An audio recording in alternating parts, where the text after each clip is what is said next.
Car స్కూటర్ను ఢీకొని మహిళా మృతి, కుమారునికి తీవ్ర గాయాలు. కర్నూలు చిత్తూరు 40వ జాతీయ రహదారిలోని రమాపురం మండలం చిత్తూరు పంచాయతీ ఆదర్శ్ పాఠశాల సమీపంలో ఆదివారం జరిగిన రోడ్డు ప్రమాదంలో కారు స్కూటర్ను ఢీకొని 47 సంవత్సరాల వయసు గల షేక్ మహబూబ్ జాన్ అనే మహిళ అక్కడికక్కడే మృతి చెందింది. ఆమె కుమారుడు షేక్ మహమ్మద్ అలీకి తీవ్ర గాయాలైనట్లు ఎస్ఐ విఎల్ ప్రసాద్ రెడ్డి తెలిపారు.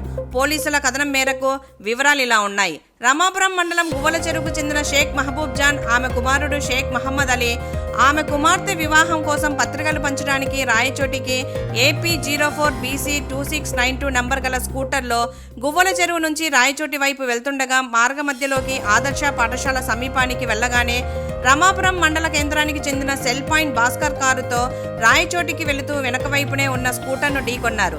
ఈ ప్రమాదంలో మహిళ అక్కడికక్కడే మృతి చెందగా ఆమె కుమారుడు షేక్ మహమ్మద్ అలీకి తీవ్ర గాయాలయ్యాయి. కారు స్కూటర్ ఢీకొని కారు అక్కడి నుంచి వెళ్లిపోయిందని వెంటనే రమాపురం పోలీసులు వెంబడించి కారును స్వాధీనపరుచుకొని డ్రైవర్ను అదుపులోకి తీసుకున్నట్లు ఎస్ఐ తెలిపారు. మృతదేహాన్ని శవపరీక్షకై రాయచోటి ప్రభుత్వ ఆసుపత్రికి తరలించారు. మృతురాలికి భర్త, 2 కుమారులు, 2 కుమార్తెలు ఉన్నారు.